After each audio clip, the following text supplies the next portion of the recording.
මීට දින දෙකකට උඩදී පහුගිය 11 වෙනිදා කැබිනට් මාධ්‍ය ප්‍රකාශක අමාත්‍ය නලින්ද ජයතිස්ස කැබිනට් තීරණයක් සම්බන්ධයෙන් දැනුම් දුන්නා. ඒක තමයි බටලන්ද කොමිෂන් සභා වාර්තාව පාර්ලිමේන්තුවට ඉදිරිපත් කර සභාගත කරන ඒ නිවේදනය නිකුත් කළා. මොකද මීට කලින් මේ සම්බන්ධයෙන් අපි දිගින් දිගටම සාකච්ඡා කරා. එතනදී විශේෂයෙන්ම රනිල් වික්‍රමසිංහ මේකේ චූදිතෙක් විදිහට ඉන්න හිටපු ජනාධිපති රනිල් වික්‍රමසිංහ එයා ඒ සාකච්ඡාවලදී කොතනකදීවත් කියලා නැහැ මම බටලන්ද වදකාගාරයට සම්බන්ධ නැහැ කියලා. ඒ චෝදනා එයා ප්‍රතික්ෂේප කරලා නැහැ. ඒ වෙනුවට එයා එක නීති තර්කණයක් ගේනවා. ඒක තමයි මේ කොමිෂන් සභා වාර්තාව පාර්ලිමේන්තුව තුල සභාගත කරලා නැහැ කියන කාරණේ. ඒක නිසා මේ නිර්දේශ ඇත්ත වශයෙන්ම ක්‍රියාවට නැංවීමට බාධාවක් වෙලා තියෙනවා. මොකද ඒ නිර්දේශ ක්‍රියාවට නැගීමේ අධිකරණ බලය හිමි වෙන්නේ මේක පාර්ලිමේන්තුවට ඉදිරිපත් කරලා ඒක සභාගත කිරීමෙන් සම්මත කිරීමෙන් පස්සේ. ඒක නිසා මේක දීර්ඝ කාලීනව සාකච්ඡාවට ලක් වුණු එකක්. හැබැයි දැන් මේ ජනවරම ඇතුලේ බරපතල අපරාධ සහ මනුෂ්‍ය ඝාතන අතුරුදහන් කිරීම වලට අදාළව යුක්තිය ඉටුවීමේ දැවැන්ත ජනතා අභිලාෂයක් මේ ජනවරම තුල තිබෙනවා. මොකද මේ 87 89 කාලේ මේ රටේ සිද්ධ වුණු පැහැර ගැනීම්, වද හිංසා පැමිණවීම, මනුෂ්‍ය ඝාතන සහ අතුරුදහන් කිරීම සම්බන්ධයෙන් දිගින් දිගටම මේක සාකච්ඡා වෙලා තියෙනවා.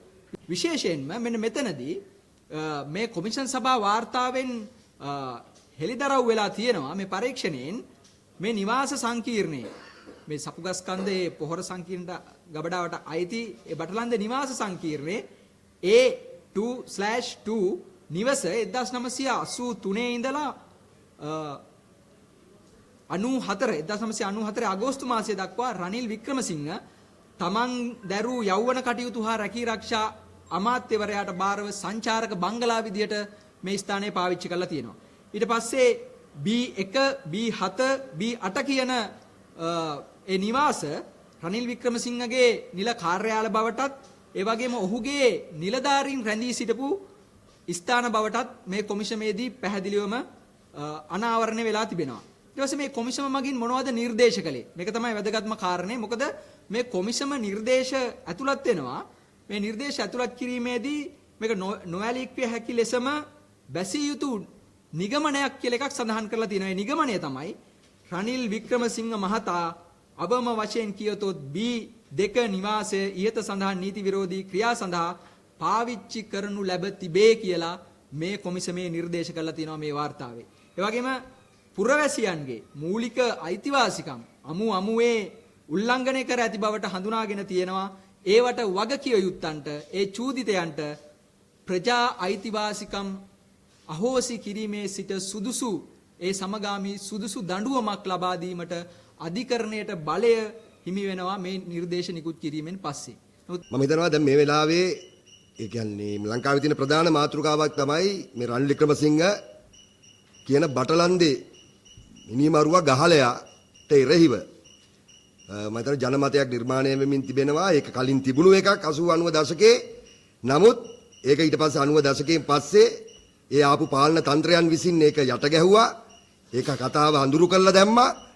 නමුත් දැන් නැවතත් අපි දැක්ක අල් ජසීරා මාධ්‍යත් එක්ක ඇතිවෙච්ච ඒ රනිල් වික්‍රමසිංහගේ උද්දච්ච කතාබහ ඊටම මුග්ධ උද්දච්චයෙක් විදිහට හැසිරිච්ච විදිය මම හිතන මුළු රටම ලෝකෙම දැක්කා. ඒකත් එක්ක නැවත මේක හරියට ආවා. හැබැයි ලංකාවේ මාධ්‍යවේදීන් ලංකාවේ ඉන්නවා ගවේෂණාත්මක මාධ්‍යවේදීන් 90 ඉඳලම හිටියා 80ත් හිටියා. ඔවුන් විසින් කරපු ඊටාම අසීරු ඒ අරගල මැදිහත් වීම එක්ක තමයි මත රාවේ පුවත්පත එකම නන්දන වීරරත්න ඇතුළු ඒ කණ්ඩායම් තාම අභියෝගාත්මකව ගිහිල්ලා ඒක මම හිතන්නේ ඒ යුගයේ තිබ්බ මාධ්‍යවල තිබ්බ ඊටම වැදගත් භූමිකාවක්. මේ කාරණා එලිපිට එළියට ගත්තේ. ඊට පස්සේ ආපු ඒ කොමිෂන් නිර්දේශ මම හිතන්නේ මෙතන කිව්වා. එතනින් පස්සේ වෙච්ච දේ තමයි චන්ද්‍රිකා බණ්ඩාරනායක කුමාරතුංග හැවකට හිටපු ජනාධිපතිනිය රනිල් වික්‍රමසිංහත් එක්ක මොන ඒ කියන්නේ දේශපාලනිකව මේ ආණ්ඩු මාරු වලට ඒ වලිදාගත්තට ඇත්තට මේගොල්ලෝ එක පන්තියක එක ක්ලාස් එකේ කට්ටිය. එතකොට ඒගොල්ලෝ කැමති වෙන්නේ නැහැ මේ රනිල් වික්‍රමසිංහ ඇතුළු ඒ ඝාතකයන්ට නීතිමය වශයෙන් කැඩුවන් ලබා දෙනවට. ඒ නිසා සිද්ධ වෙච්ච දේ තමයි ඒ ආපු වාර්තාව චන්ද්‍රිකා ආණ්ඩුව විසින් සම්පූර්ණයෙන්ම යට ගැව්වා. ඊට පස්සේ අපි දන්නවා ඊට පස්සේ ලංකාව ජාතිවාදයකට යුද්ධයකට මෙහෙම ගමන් කළාට පස්සේ ඊපස්සේ මහින්ද රාජපක්ෂ ඇතුළු කණ්ඩායම බලයට එනවා. ඊපස්සේ රාජපක්ෂලාගෙන් පස්සේ යහපාලනය එනවා. මේ ඔක්කොම එකම කණ්ඩායම තමයි මාරු වෙවි ආවේ. හරි එතු මහින්ද එනවා රනිල් එනවා. ඊට පස්සේ චන්ද්‍රිකා එනවා. ආපහු රනිල් එනවා ගෝඨාභය එනවා. මේ ඔක්කොම කිලර්ස්ලා. මේ ඔක්කොම ගෝඨාභයල පවා අපි දන්නවා උතුරු නැගෙනහිරත් මාතලේ ප්‍රදේශයේත් මේ වගේ සමූහ මිනිවලවල් ඇති කරපු පුද්ගලයන්. ඒතකොට මේක රනිල්ගේ විතරක් එකක් නෙමෙයි මේක ලංකාවේ අපරාධ රාජ්‍යයේම මූලික ලක්ෂණයක් මෙතෙක් රට පාලනය කරපු. ඉතින් අපි කියනවා දැන් මේ වෙලේ ඇවිල්ලා තියෙනවා ආණ්ඩුවක්. මේ ආණ්ඩුව මේ 80 දශකයේ මේ ඝාතන රැල්ලේ මේ ඝාතන භීෂණයේ පැහැදිලි වින්දිතයක්. ඒකේ අපි කියපලා මේ ආණ්ඩුවේ ප්‍රධානම පාර්ශවය වෙන ජනතා විමුක්ති පෙරමුණ ඉලක්ක කරගෙන තමයි සහ ජනතා විමුක්ති පෙරමුණ නාමයෙන් තමයි මේ කාලේ හිටපු UMP රනිල් JR රංජන් විජේරත්නලා මේ ඝාතක කල්ලි මේ ආණ්ඩුව නාමයෙන් හිටපු ඝාතකයන් විසින් මේ මර්ධනය කළේ ඒ ජනතා විමුක්ති පෙරමුණ ආශ්‍රිත සහ ඒ පක්ෂයේ හිටපු ක්‍රියාදරයන් පමණක් නෙවෙයි ඒ නාමයෙන් හොදෙනා ඝාතනයට වද හිංසනයට ලක් කළා. ඉතින් අපි කියනවා මේ වෙලේ පැහැදිලි අවස්ථාවක් තියෙනවා 90 මැද වාගේ. එවකට හිටපු ආණ්ඩුව විසින් වංචා සහගතව රනිල් වික්‍රමසිංහ ඇතුළු බටලන්ද වාර්තා සගවමින් කරපු ඒ අයුක්තියට අනීතියට එරෙහිව පැහැදිලි පියවරක් ගන්න මේ වෙලාවේ මේ ආණ්ඩුවට යුක්ති සහගත අයිතියක් තියෙනවා යුක්ති සහගත වරමක් ලැබිලා තියෙනවා. ඒ නිසා අපි විශ්වාස කරනවා 80 දශකයේ මියගිය Tamanගේ සහෝදරවරු විතරක් නෙවෙයි ඒ නාමයෙන් මියගිය මේ රටේ සුවහසක් තරුණ තරුණියන්ගේ පරම්පරාව ඔවුන්ව සිහිපත් කරමින් ඔවුන්ට යුක්තිය හෙනෙමින් වහාම මෙතන ආරම්භයක් ගන්න බටලන්ද කොමිෂන් වාර්තාව අපිට ආරංචි වුණා පාර්ලිමේන්තුවට ඉදිරිපත් කරනවා කියලා. එතනින් විතරක් මේක නවතින්න බෑ. මේ වාර්තාවේ තියෙන නිර්දේශ වහාම ක්‍රියාත්මක කළ යුතුයි. ඒට අනුව ප්‍රජා අයිතීන් අහෝසි කිරීමේ ඉඳලා ඒ අවශ්‍ය සියමිත දඩුවම් ටික අනිවාර්ය ලබා දෙන්න ඕනේ. බටලන්ද විතරක් නෙමෙයි වදකාගාරයේ තව වදකාගාර ප්‍රමාණයක්ම ලංකාවටේ තිබුණා. ඒවටත් ඒක මෙහින් මියගිය එයින් වද හිංසනයට ලක් වුණු අතුරුදහන් කරපු ඒ සියලුම දෙනාට යුක්තිය ඉෂ්ට වෙන්න ඕනේ කියලා අපි අවධාරණයෙන් කියනවා. අපි මම පාලිත මනුවරට සබ්කසන්ද පොලිසියේ හිටපු ක්‍රයිම් වාසි මගේ සහෝදරයා බාල සහෝදරයා 1989 ජූලි මාසයේ ඉඳලා 90 පෙබරවාරි මරණකම් මේ මාස 8ක එම කාර්යය කරපු සහෝදරයාගේ අයියා මම අද මම මෙතෙන්ට පැමිණි පළමුව ඔබලා මේ මාධ්‍යයටත් සියලුම අපේ මේ සංවිධානයට ස්තුති කරන්න ඕනේ. මේ වගේ යට ගිය වෙලිතලා යට වෙන්න ගිය සිද්ධියක් මේ සමාජයට එලිපෙලි කළ දෙනවට මේකට යුක්තිය ඉටු කිරීම සඳහා ගන්න මේ උත්සාහයට. ඔබ දන්නවා මම මේ කතා කරන්නේ මෙරටේ වටලන්ත වදකාගාරේ 5000ක් මියගිය තරුණයන් වෙනුවෙන් සහ මේ ලංකාපුර 65000ක් වූ තරුණයන් වෙනුවෙන්. මේ මල්ලි විතර නෙමෙයි ඒ සඳහා යුක්ති ඉටු කිරීම සඳහා. එතකොට මගේ මල්ලි පොලිස් නිලධාරියෙක් කියලා මේ රටේ තරුණයෝ දාස් කරන මැරිච්ච එක් නිලධාරියෙක්ටත් එහෙම වුණා නම් අනිත් මේ රටේ මියගිය අහිංසක තරුණ තරුණියන්ට කවර කතාවද? ඉතින් පළමුව මම කියන්න ඕනේ මගේ මල්ලිට මොකද්ද වුනේ කියලා පළමුව කියන්න ඕනේ. මගේ මල්ලි කොළඹ නාලන්ද විද්‍යාලයේ හිටියේ හොඳ ක්‍රිකට් ක්‍රීඩකයෙක්. රොෂාන් මහානාම අසංගුරු සිංහ සමකාලීන ක්‍රීඩකයෙක් නාලන්දාවේ. ඔහු ක්‍රිකට්ගේ හැකියාව නිසාම තමයි පොලිසියට සම්බන්ධ වුණේ. හැබැයි ඔහු පළමුව සම්බන්ධ වෙන්නේ පොලිසියට නෙමෙයි විශේෂ කාර්ය බලකායට. මොකද 86 85 තිබෙන රටේ බෙදා වෙන් කිරීමේ එම කොටි සස්තවාදීන්ගේ ඒ අභියෝග හැමියෝ එම ක්‍රියාන්විත දිලා මට කලපුවේ අක්කරපත්තුවේ කොටිත් එක්ක ඔරින් ඔරේ ගැටිලා මේ සස්තවාදී මේ ව්‍යාපාරයේ සමනය කරන්න දායක වෙච්ච කෙනෙක්. හැබැයි ඔහු ක්‍රිකට් කෙනෙක් නිසා ඉන්දියන් නාමයක ලංකාවට මේ 87 ආවා. එතකොට ඔහුව ආයෙ කොළඹට ගන්නවා පොලිස් ක්‍රිකට් ටීම් වල ශ්‍රී ලංකාවට කියලා. ඔහු එන්නේ වැල්වත්ත පොලිසිය හරහා පැලිපිට පොලිසියට 89 ජූලි මාසයේ ඔහු එනවා සපුකසන පොලිසියේ අපරාධ අංශයේ භාරව. මාස 6යි 8යි 89 ජූලි 90 පෙබරවාරි 20 රාත්‍රියේ මල්ලිය මරනවා. මොකද මරන්නේ මල්ලිය හේතුව? ඇත්තම මල්ලිගේ වාර්තා සැපුවා එදස්ල හිටියා මාධ්‍යවේදී දිවයින මාධ්‍යවේදී බන්දුල දිනපූර්ණ කියලා. අද ඔය විදේශ රටක බන්දුල දිනපූර්ණගේ වාර්තා අනුව පත්තරවලදී මල්ලි මේ මාස 8 ඇතුළත අපරාධ මංකොල්ල කෑම් 40කට අධි සංඛ්‍යාවක් නිරාවරණය කරලා තිනවා.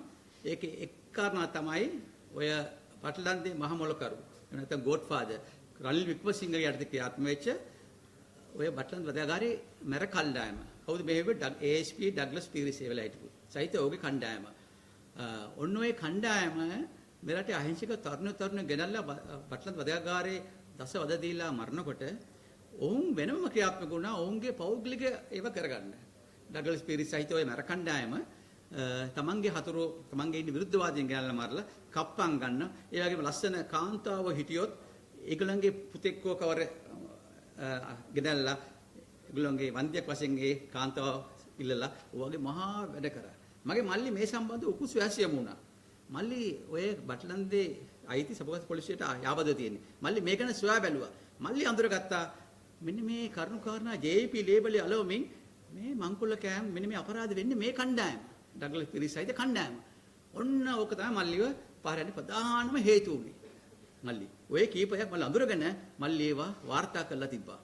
එදා රාත්‍රියේ 1990 පෙබරවාරි 20 වෙනිදා රාත්‍රියේ මල්ලි හිටියේ කාර්යභාරී ඇක්ටින් OIC වගේ. මොකද හේතුව පොලිසිය OIC තමයි කීර්තියටපත්තු. මල්ලි අපරාධාංශ භාරය හිටියා පොලිසිය OIC කීර්තියටපත්තු. ඔව් හැන්දෑවේ ගියා බේගම් විලෝච් චොට්ලේ රැස්වීමක් තියෙනවා කියලා. ඇමතිතුමාත් තියෙනවා කියලා. කවුද ඇමතිතුමා? ඒ දවස්වල බියගම ඒ කැලණියේ හිටපු ඔය රනිල් වික්‍රමසිංහ තමයි ප්‍රධාන ඇමති. ඔහුත් එනවා ASP ඩග්ලස් පීරිස් එනවා කුසාකච්ඡාවක් කියලා ගියා. මල්ලිට 7 මාට කෝල් එකක් ආවා. හැබැයි ඒ වෙලාවේ මල්ලිත් එක්ක වාඩිලා හිටියා අර මං කිව්ව බන්දුල දිනපූර්ණ මාධ්‍යවේදියා. ඔව් හැමදාම එනවා මොකද ඔය කැලණියේ කිට්ටුවේ ඉන්නේ මල්ලිගේ වාර්තා ගන්න එනවා. එදත් ඔම ඉන්නකොට මල්ලිට කෝල් එක ආවා. පළමුව මේ දුරකථන ඇමතුර ආන්සර් කරේ සාජන් සිරිවර්ධන කියලා සාජන් මහත්තයා. සර් මෙන්න OIC කතා කරනවා. මල්ලි ඇහුවා වෙලාවේ මොන OICද?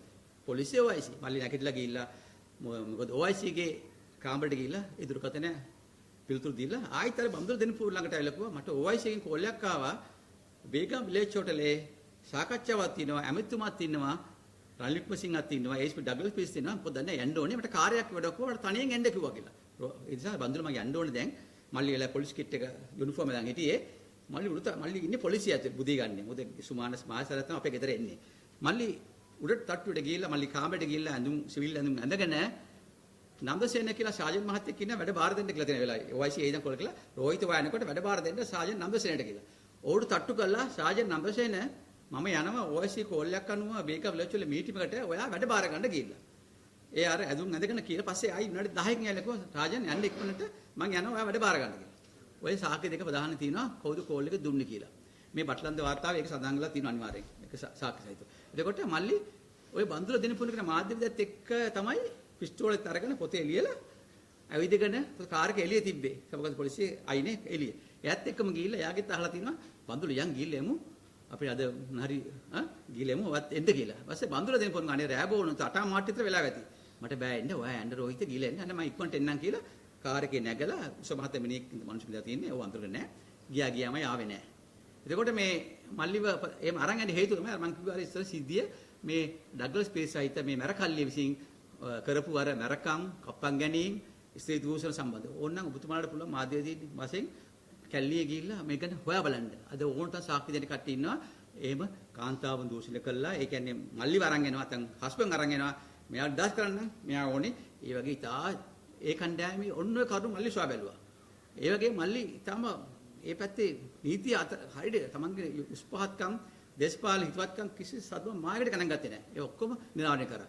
ඔය ප්‍රධාන හේතුව ඕක තමයි මල්ලිව පැහැරගෙන යන්නේ. ඒකෝට මේ බටලන්ද කොමිසමේ තියෙන ඕන තරම් කරුණු මල්ලිව පැහැරගෙන යන්නේ ප්‍රධාන හේතු කාරණා මොනවද? සහ කවුද වක් කියන්න ඕනේ. මේකෙත් කියනවා මේ ඡේදයේ ප්‍රධාන වක්ය තමයි කීර්තියත්පත් OIC. ඔව් තමයි කෝල් එක දුන්නේ. මොකද ඔව් දුන්න නිසා තමන්ගේ ඉන්න විශ්වාස නිලධාරියා පොලිසිය බාර OIC කෝල් දුන්න නිසා මල්ලි විශ්වාස කරලා ගියේ.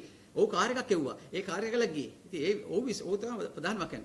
ඉතින් මම මේ සම්බන්ධව 1900 මේ ගිය අවුරුද්දේ ඔක්තෝබර් මාසයේ අපේ නවපත්තුණු අනුර කුමාර ජනාධිපතිතුමාට ලිපිමාලා බාර දුන්නා. ඒ වගේම පොලිස්පති මේ වැඩ බලන පොලිස්පති ප්‍රියන්ති විරුස්තුවට බාර දුන්නා. දැන් මේ සම්බන්ධව මම හැම වෙලාවෙම කතා කරලා දැන් මේක CID එකේ තියෙන්නේ පරීක්ෂණ මට්ටමේ. මම හෙට අනිද්දා යනවා CID එකට තව කම්ප්ලේන්ට් එකක් කරන්න. මට එන්න කිව්වා.